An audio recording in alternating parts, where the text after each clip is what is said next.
Hey there, thanks for tuning in. This is a short video that'll focus on arcade joysticks that were designed to be compatible with their original NES and Famicom systems. This might seem like an absurdly obscure topic to make a video on, since NES and Famicom developers specifically targeted the rectangular NES and Famicom controllers with directional pads as opposed to joysticks when designing the mechanics of practically all titles in these consoles' libraries. And the 8-bit NES was technologically limited compared to arcade titles such as Ninja Gaiden and Double Dragon, making pursuit of the arcade experience on the console something of a lost cause. So you might think that the arcade-style controllers released back then, such as the NES Advantage and Famicom ASCII stick, were, and remain, little more than expensive curiosities, only slightly more relevant to actual gaming on these consoles than, say, the Power Glove or the ROB. You might also be inclined to dismiss modern echoes of classic NES arcade sticks, such as the Retrobit Power Stick for NES, as little more than nostalgia-ware, exploitative cash grabs that only marginally improve, or actually diminish, enjoyment of these classic consoles. And why would anyone even want to use the 8-bit-do arcade stick, geared for Smash players on the Nintendo Switch, to play old NES games? But it's also true that the NES, unlike the Atari 2600, was able to capture the essence of classic arcade titles such as Galaga, Pac-Man, Life Force, and Silkworm, to offer ports of arcade classics such as Guerrilla War that are generally considered superior to the originals, and to introduce titles just for the NES, such as the classic shoot-'em-up Gunneck, that are easily as good as any arcade games of their type. What's more, the original NES controllers were not designed for large adult-sized hands. As a person with fairly large hands, I experienced some discomfort with gripping the controller while manipulating the D-pad and pressing buttons, especially in the sort of tense, constantly on-the-move situations often seen in arcade-style games. While it's true that a variety of modern, more ergonomical controllers that aren't fight sticks can be used on the NES, most of these controllers rely on Bluetooth to pair with the NES using a dongle, which can introduce noticeable latency. By contrast, all but one of the fight sticks covered in this video connect physically to the NES, and therefore introduced practically zero lag. Second, the larger physical layout and relatively hefty weight of arcade sticks, compared to even modern controllers, helps rest my hands as much as possible without losing control of what's happening on the screen. This translates into longer duration and more accurate gameplay, particularly in arcade genres such as shoot-'em-ups. All in all, it's very much worth looking at the pros and cons of using arcade sticks such as the NES Advantage, the Famicom ASCII stick, the Retrobit Power Stick, and the 8-bit-do arcade stick. These pros and cons will be assessed generally for each controller across three areas: the physical design, covering the placement of buttons and joystick on the face of the stick, together with the weight, form factor, and ergonomic quality of the arcade stick; the quality of controls, focusing on the quality and tactile properties of the joystick and buttons; and finally the ease of setup, which covers whether optimal setup of the controller requires mods, messy or special cabling, and so on. Anyways, let's begin with the NES Advantage, released in 1987. It's undoubtedly the most iconic of all NES arcade sticks, but do its arcade features, consisting of the joystick and the extra-large buttons, really provide that much of an advantage in actual gameplay? Sadly, not as much as you might think. The joystick is clumsy to manipulate due to its relatively short shaft and high resistance, while the use of rubber switches makes for practically zero auditory or haptic feedback in response to movement. I'm also not hugely in love with the convex buttons, which while certainly responsive, feel squishy and tend to get stuck thanks to the absence of outer rings. I've always found the Advantage's turbo feature to give way more of a gameplay boost than the joystick or arcade buttons. And while the Advantage handily beat its only original competition for providing the turbo feature, the NES Max, I don't really know why you'd pick up an Advantage for just turbo when it's implemented at least as well by modern controllers, such as the 8-bit-do N30. But there are still some things the Advantage did very well. I've always liked how nicely weighted the Advantage was thanks to the steel plate on the bottom. This weight imparts a sense of quality, but more importantly keeps the controller from moving around too much as you frantically try to avoid bad guys and score kills. Other strong pluses include its large size, and, most important of all, the beveled form factor, which reduces muscle tension compared to the standard rectangular controllers. Back in the day, the Advantage, with all of its knobs and buttons, was just really fun to look at. But revisiting it now, as a way to duplicate the arcade experience at home, I wish that it had sacrificed its turbo and slow related functionalities for a larger joystick and more conveniently placed buttons. None of the arcade controllers tested in this review were perfect out of the box, making whether modifications of the controllers were possible by design, and what sort of modifications were required to make the controllers acceptable, important to be assessed as independent categories.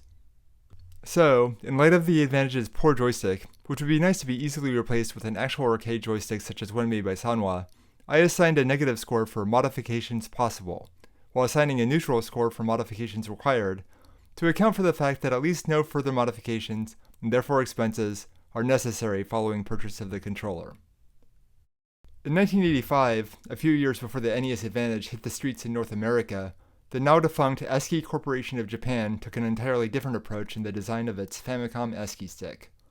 Instead of loading the controller down with every imaginable function as with the Advantage, ASCII was clearly focusing on duplicating the arcade experience at home, a focus most evident in the superb 8-directional joystick custom made for the controller by Japanese arcade powerhouse Seimitsu. Compared to the Advantage, this joystick both feels easier to manipulate and registers far clearer auditory and haptic feedback when moved in different directions. Almost 40 years later, it remains a real pleasure to use this joystick to gun down bad guys in Gun-Knack and other classic NES games. My only criticism of the joystick is that it's definitely on the short side. As this makes it slightly harder for adult-sized hands to manipulate it precisely, I have to dock a point for it regardless of the joystick's overall excellent quality, especially since it's also impossible to easily modify any component of the controller and install, say, a modern Sanwa JLF's joystick better suited for larger hands. As for the buttons, at 19mm diameter of usable area, they're noticeably smaller than even those found on the Advantage, which is certainly not a positive for older gamers. And as with the Advantage, the buttons feel slippery. Unlike the Advantage, however, the buttons are concave and do include rings that help prevent button stick while keeping the fingers placed correctly during gameplay. Sadly, the controller's form factor and ergonomics haven't aged as well as the joystick. About 40% of the controller's surface area, marked off by thick horizontal lines, is clearly intended as a place to rest the base of the palms of small, one might even say childlike hands. Without any bevel to rest one's larger adult-sized hands on the main controller surface, the result is either the right hand falling off the controller's edge, or remaining on the controller but contracting awkwardly to manipulate the buttons. On a more positive note, I definitely appreciate how the controller's significant weight, exceeding that of the NES Advantage thanks to its all-metal housing, provides nice added stability that partly makes up for shortfalls in ergonomics and layout. One final point concerns the controller's use of the Famicom's expansion port to connect to the console, an annoyance even for use with the Famicom itself, and potentially a huge snag for NES owners given the expansion port's awkward placement on the bottom of the North American consoles.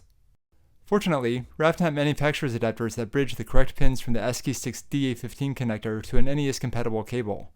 I'd consider such an adapter mandatory if you use an AV Famicom or NES, so have to dock the ASCII controller for use of the adapter, while recognizing that buying the cable is no big deal cost-wise, and even serves as a nice way to extend the already generous length of the built-in cable.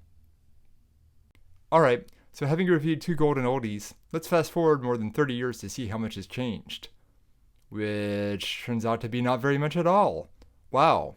As it turns out, the Retrobit Power Stick borrows a lot from the Advantage's design. The only significant change in the Power Stick's form factor I was able to notice was an increase of about 24mm in the controller's height.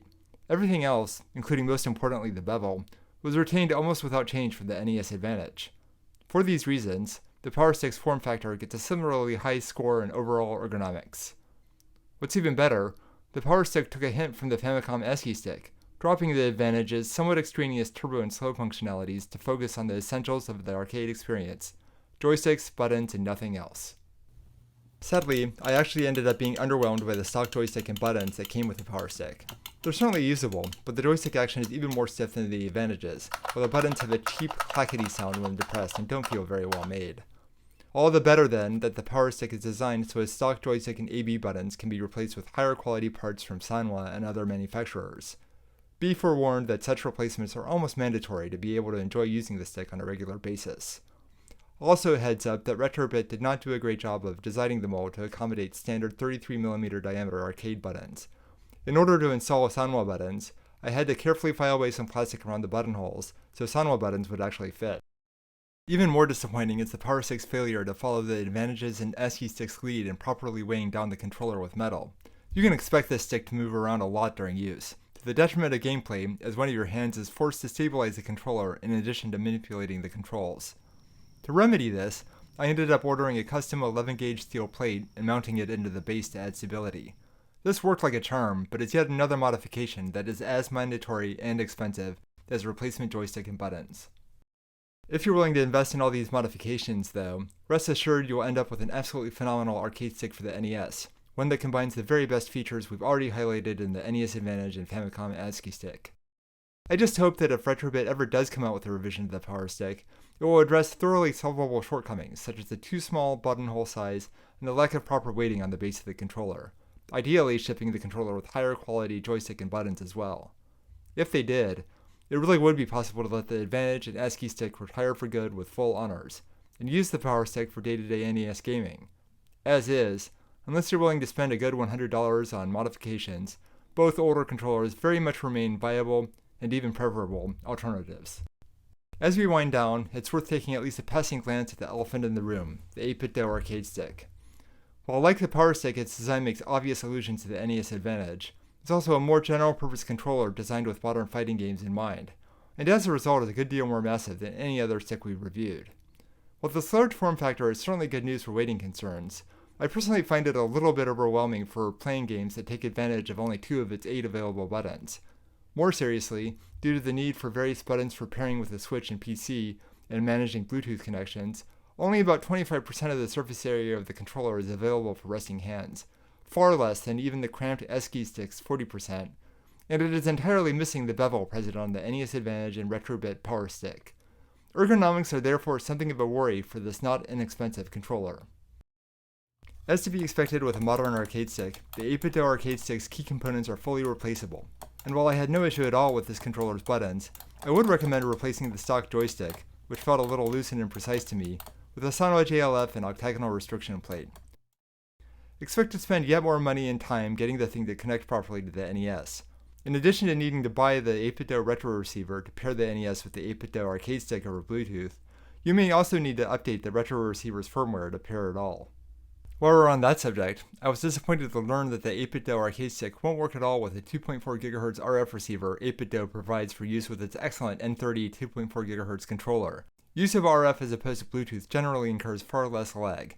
And while I haven't experienced any lag using 8-bit DOE stick over Bluetooth to play latency-sensitive games such as Mega Man and Mike Tyson's Punch-Out!, I've heard distressing reports from others about Bluetooth dropout. All in all, I'd say the arcade stick is a jack-of-all-trades, master-of-none option for NES arcade gaming. It certainly represents a decent value proposition if you already own the stick and don't have a problem with it only offering Bluetooth connectivity to the NES. But given the ergonomic concerns, as well as just how bloody big the thing is, I hesitate to recommend it given the more tailored experiences provided by the Famicom ASCII stick and particularly the Retrobit Power Stick. Well, that's every controller I wanted to cover, so let's wrap up by doing some math and see which controller provides the best out-of-box experience, how well they perform at time of purchase without any modification, and which controller is the best money can buy, for the connoisseur who wishes to spare no expense to enjoy the very best NES arcade experience. While it's true that the Famicom ASCII stick effectively requires a special adapter to even be used on the NES, the excellence of its joystick and its high-quality metal housing give it just enough of an edge over its main competitor, the Advantage, to deserve the title Best Out of the Box. That leaves us with a 3-way tie among the remaining contenders. Although the Power Stick technically ties the 8-bit DOE stick and NES Advantage, given how difficult it can be to find right now and the issues with its stock joystick and buttons, I would suggest considering only the NES Advantage and 8-bit DOE arcade stick as runner-ups for best out of box, depending on your particular situation and concerns. But hold on. When we consider best money can buy, by ignoring negative scores for mods required, and increasing joystick, button, and weight scores to the max possible, a radically different picture emerges. Suddenly the Retrobit Power Stick soars to the top with a whopping 13 points, while the 8-bit DOE trails in second place and the Advantage and ASCII sticks tie for third. This just goes to show you how much potential the Power Stick has, and what kinds of factors might need to be considered when designing a stick either for the NES or for other classic consoles such as the SNES, which offers many great arcade-style games such as Street Fighter II, but whose license to ASCII-aware Super Advantage stick struck me as thoroughly mediocre. Hopefully the points brought up during this review might spur some enterprising retro house to offer a better option in 2023 for those of us who'd like to revisit arcade titles on these classic consoles in more style than the competent but suboptimal experience offered by the 8-bit DOE arcade stick. In any case, I hope you enjoyed this review, thanks for listening, and keep on gaming.